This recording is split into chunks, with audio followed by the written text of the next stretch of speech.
오늘 우리에게 주신 하나님의 말씀 보도록 하겠습니다. 마태복음 22장 1절로 14절까지의 말씀입니다. 마태복음 22장 1절로 14절입니다. 생명샘과 3월 1일 금요일 말씀, 혼인잔치를 베푼 임금과 같으니 함께 읽겠습니다.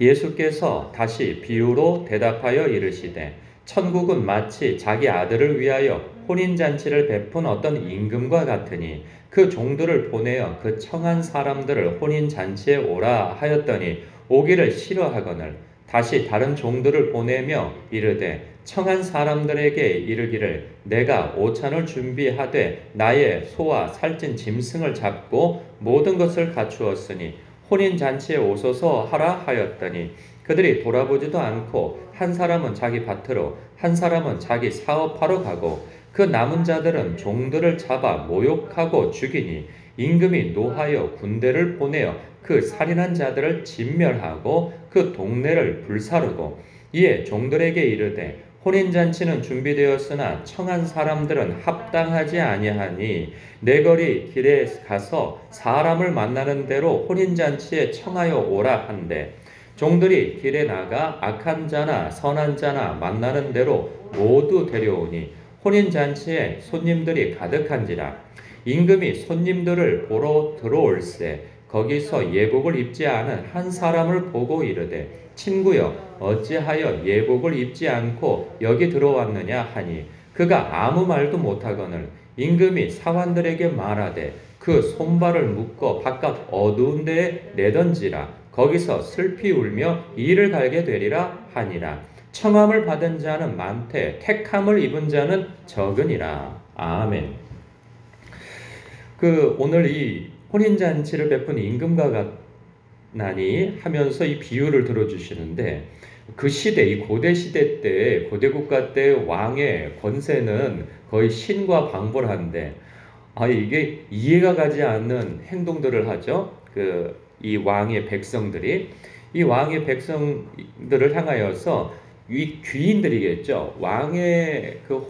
왕자의 혼인잔치에 아무나 들어올 수는 없는 거예요. 그 시대의 귀인들이 요 초청을 받아서 오게 되어지는 것인데 그 초청은 이미 미리 다 예정되어 있는 거죠. 그래서 미리 초청장을 보내고 올 것에 대한 그런 당부가 이미 다 약속이 되어져 있는 상태일 거예요. 그래서 날짜가 되기 때문에 이제 예의상 종들을 보내서 내일이면 내일, 오늘이면 오늘 이제 그 날이 되었으니 혹시 잊어버리지 말고 오십시오 라고 하는 것처럼 그렇게 종들을 보냈는데 아니 종들에 대하여 이 종들이 왔는데 거부 의사를 표명하는 거죠. 변명을 늘어놓고 안 간다는 거죠. 이게 말이나 됩니까? 왕자의 혼인잔치에 초청을 받았는데 안 간다? 거부를 한다? 이 왕이 아니라 할지라도 우리가 일상 가운데 오늘날 지인의 초청장 아들의 그 혼인잔치에 결혼식에 가지 않는 것도 부조금을 부득이하면 부조금이라도 보내는 거죠. 이런 것을 전혀 안 하고 입을 싹 닦는다? 그러면 관계를 단절하겠다라고 하는 것으로 비춰질 수 있는 거죠. 오늘날도. 그런데 왕의 초청을 받았는데 거절한다? 이거는 왕을 대적한다는 것과 같은 의사 표명인 거죠. 있을 수 없는 일이에요. 근데 이 있을 수 없는 일을 넘어서서 거부하는 것을 넘어서서 그러니까 거부를 어떻게 하냐면 5절에 또 한 번 보냈는데 그들은 혼인잔치에 오소서 하였더니 돌아보지도 않고 한 사람은 밭으로 가고 한 사람은 자기 사업을 하러 간다는 거예요. 이게 누구를 얘기하겠어요, 이 사람들이? 그러니까 여기서 임금은 하나님이신 거죠. 그리고 하나님께서 그 아들의 혼인잔치를 베풀었다는 거예요. 그러니까 아들은 누구예요? 예수님이시죠. 이 예수님께서 하나님의 나라에 오라고 하는 이 초청을 한 거죠. 그러니까는 그리스도께서 왕으로 오셨음을 선포했잖아요. 이미 공적인 생애 첫날부터 말이죠. 그런데 그들은 그 초청을 거부하고 나서는 거예요. 왜냐하면 이미 그들에게는 구약 성경을 통하여서 예언되어진 바이기 때문에 모르지 않았단 말이죠. 그럼에도 불구하고 그들은 모르는 척을 하고 온갖 그 변명을 늘어놓으면서 예수님께 가지 않았던 거죠. 그게 대제사장과 서기관들이고 크게 보면은 유대인들로 볼 수 있는 거죠. 그런데 더 놀라운 것은 6절에 그 남은 자들을 종들을 잡아 모욕하고 죽였다는 거예요. 아, 이게 놀라운 일이죠. 그러니 임금이 노하여 군대를 보내어 그 살인한 자들을 진멸하고 그 동네를 불살랐다는 말씀을 하고 있어요. 여기까지는 이 구약 시대의 그 유대인이라 볼 수 있겠죠. 이스라엘 백성들이 하나님을 거부하고 우상 숭배를 하고 이 예수님이 오실 때에는 예수님의 그리스도 되심을 인정하지 않고 박해를 하고 더 나아가서는 예수님을 십자가에서 매달아 죽이기까지 하는 그들의 이 악행을 하나님께서 진노하셔서 그들을 진멸하시겠다고 하는 그 의지를 보여주고 있어요. 그런데 이제 이 이후부터죠. 8절에 보니까 종들에게 이르되 혼인잔치는 준비되었으나 청한 사람들은 합당하지 아니하니 내 거리 길에 가서 사람을 만나는 대로 혼인잔치에 청하여 오라 이렇게 명령을 받게 되죠. 임금의 종들이. 그래서 나가서 10절 같이 합니다. 종들이 길에 나가 악한 자나 선한 자나 만나는 대로 모두 데려오니 혼인잔치에 손님들이 가득했다는 거예요. 그러니까 사실 앞서 예수님이 오셔서 세례 요한도 증거하고 예수님께서도 기사와 표적과 그 말씀을 통하여서 이 표적을 보여주셨단 말이에요. 당신이 그리스도이심을. 그랬기 때문에 종교 지도자들도 와서 다 예수님을 경배하고 예수님을 믿어 따라야 하는 것인데, 순종해야 하는 것인데 그렇게 하지 않았단 말이죠. 그런 상황에서 오지 않았는데 누가 옵니까? 죄인과 세리들, 병자들, 가난한 자들, 귀신 들린 자들, 이 세상에 아주 비루하다고 할 수 있는 그러한 사람들이 예수님을 따르는 거예요. 예수님께서 그들을 다 수용하고 용납하지 않으세요? 그런데요, 그 가운데 이런 사람도 있었다는 거예요. 여기 비유를 좀 더 들어보세요. 임금이 손님들을 보러 들어올세 거기서 예복을 입지 않은 사람을 보았다는 거예요. 그래서 친구요, 어찌하여 예복을 입지 않고 여기 들어왔느냐 하니 그가 아무 말도 못하고 있는 거예요. 그러니까 이 이야기인즉슨 무엇이냐? 그러니까 상식적으로 왕자의 혼인잔치에 왔다면 그 혼인잔치의 신분에 걸맞는 왕이 배설한 그 잔치에 걸맞는 예복을 입고 있어야 하는 것인데, 아니 가난해서 그 예복을 살 돈이 없고 준비할 돈이 없다면 그 왕궁에서 미리 준비한 그 예복을 입으면 되는 거예요. 그래서 그 잔치에 참여하면 되는 것인데 그것도 입지 않고 그냥 와서 내 맘이라고 하고 거기에서 그러고 잔치에 참여하고 있는 것이죠. 사람들 무리 속에 섞여서. 그럼 이들은 누구이냐? 예복은 뭐고 이들은 누구냐라는 거예요. 1차적으로는요. 이들이 누구냐 하면 바리새인들이에요. 바리새인들. 무엇을 보면 알 수 있냐면 15절을 보면 이에 바리새인들이 가서 어떻게 하면 예수를 말의 올무에 걸리게 할까 상의를 했다는 거예요. 그러니까 자신들에 대하여서 하시는 말씀이라 생각하고 그들은 예수를 죽이려고 드는 거죠. 어떻게 하면 함정에 빠뜨려서 저가 그리스도가 아님을 사람들한테 드러낼까 그 고민을 하게 되어지는 것이죠. 왜 그들이냐 하면 보세요. 이들은 예수님이 공적인 생애 때부터, 아니 그 이전에 세례 요한 때부터 세례 요한이 회개의 세례를 선포하고 사람들이 많이 회개하여 세례를 받을 때 이들도 오게 되어지잖아요. 그런데 그들은 세례를 받으려고 하기보다는 감시하러 오는 거예요. 세례 누가 이렇게 받나 하고 말이죠. 저런 죄인들은 당연히 세례를 받아야 돼. 그런 높아진 마음, 자기 의에 사로잡힌 마음에 그 자리에 와 있었단 말이에요. 그래서 세례 요한조차도 그들을 향하여서 일갈을 하죠. 너희들이 아브라함의 후손이라고 하여서 너희들이 영생을 얻을 줄 아느냐? 이 돌들도 하면서 이미 그 심판이 목전에 이르렀다. 그러면서 그 나무 뿌리에 이미 도끼가 놓여져 있다. 너희들은 이 그리스도의 심판을 받게 되어질 것이다. 라고 하면서 아주 이 세례 요한의 독서를 듣게 되어지죠.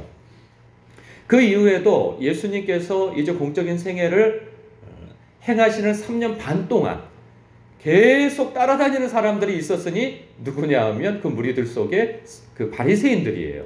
그럼 이 바리새인들은 예수를 따라다니면서 그의 기사와 표적과 말씀을 듣는 자리에 늘 있었어요. 그럼에도 불구하고 그들은 예수를 그리스도로 믿지 않습니다.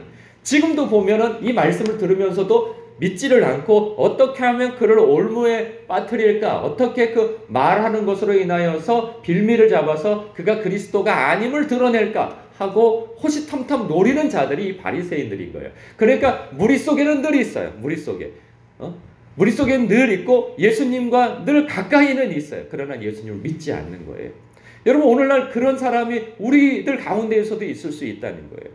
왜? 예수님께서 일전에 비유 가운데 곡식과 가라지의 비유를 드시잖아요.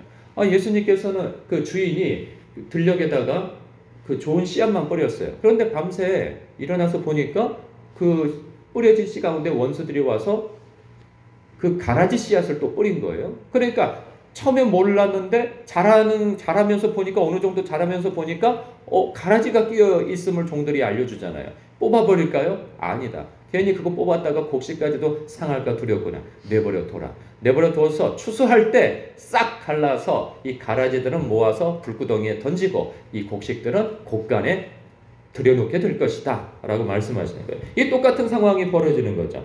그래서 이때 모든 사람들이, 이 유대인들과 종교 지도자들이 거부한 예수님, 그래서 예수님께서 모든 사람들, 세리와 죄인과 가난한 자와 병든 자와 귀신 들린 자들을 다 오라 하라 하는 가운데 바리새인들이 끼어들었는데, 이거는 이제 더 나아가서 모든 이방 민족들까지도 다 포함하는 거죠. 유대인들은, 저런 자들은 거룩하지 않고 하나님을 모르는 그러한 지옥의 땔감으로 생각했던 그 이방인들을 향하여서 주님께서 길을 다 열어놓으시는 거죠. 다 오라 하라 하는 거죠. 그래서 우리 같은 자들이 교회에 올 수 있는 거 아니겠어요? 예수님 믿게 되어진 길이 열린 것이 아니겠어요?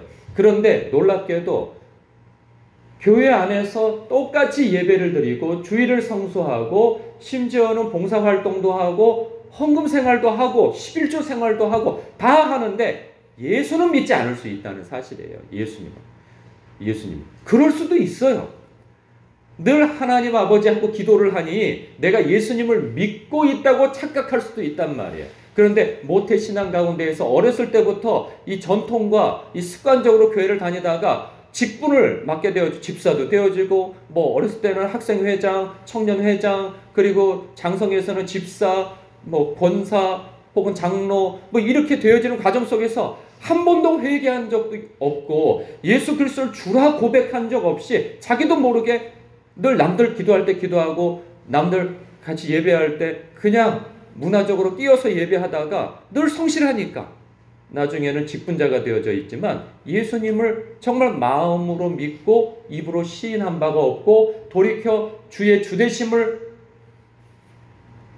믿으며 그분의 통치와 다스림 속에 진정한 주되심을 인정하고 살아간 삶이 없는 거죠. 그래서 누구를 지칭해서 하는 이야기가 아니고 목사를 비롯해서 우리 모두가 늘 복음을 다른 사람에게만 전하려고 할 것이 아니라 나 자신에게도 전해야 한다는 거예요. 내가 복음을 들어야 되는 거예요. 내가 성경을 읽으면서 복음을 직면해야 할 것이고 말씀을 들으면서도 복음을 직면하여 내가 참으로 예수님을 믿고 있는가? 라고 말이죠. 지금 이 바리새인들도요, 하나님을 아버지라 부르는 자들이고 하나님을 여호와 하나님을 섬기는 자들이에요. 그러나 예수 그리스도를 통하여 하나님께 가려고 하지 않는 것이죠. 우리도 그럴 수 있다니까요. 그런 사람들을 요한복음에서는 담 넘어 들어오는 자들이라고 한단 말이죠. 양의 문으로 들어가지 아니하고 예수 그리스도를 통하여 들어가지 아니하고 담 넘어 들어와서 그렇게 행세를 한다는 거죠. 양의 행세를 한다는 거죠. 그들은 결국은 가라지요 양의 탈을 쓴 늑대의 역할을 하는 자들이요 또한 마지막 때에는 염소로 분류되어질 사람으로 예수님께서 분류를 하신다 하는 거예요. 그렇기 때문에 우리가 악의적으로 예수를 부인하는 것이 아니라고 한다면 내가 예수님을 참으로 나의 주님으로 영접하였는가? 예수님을 주님으로 영접하고 믿는다고 하는 것은 예수님의 주되심을 인정하고 나의 자금과 나의 죄인됨을 인정하고 회개에 참되게 돌이켜서 죄를 버리고 그리고 예수님을 온전히 따라 그분의 왕되심을 믿고 그분의 말씀의 통치를 받아 살아가는 그런 성도가 되어야 하는 것이죠. 그럴 때 이 땅에서 예수님의 온전한 통치를 받을 때 예수님의 영원한 통치가 있는 진정한 하나님의 나라에서 우리가 눈을 뜰 수 있는 것이죠. 우리가 이 마지막 때에 너는 왜 예복이 없느냐? 너는 왜 예수를 믿지 않고 교회를 다녔느냐? 라고 추궁할 때 할 말 없어지는 이 예복을 입지 않는 자와 같아서는 결단코 안 되는 것이죠. 그러니까 여기에서 이 예복은 예수님을 믿지 않는 것을 그리고 믿는 것이 예복을 입는 것이요 믿지 않는 것은 예복을 입지 않는다는 거예요. 교회를 다니면서 예수님을 믿지 않고 다니는 이런 불상사가 있어서는 안 된다 하는 것이겠습니다. 그래서 14절 청함을 받는 자는 많습니다. 그러나 택함을 입은 자는 적다라는 말씀이 바로 그런 의미에서의 말씀인 것이죠. 기도하겠습니다.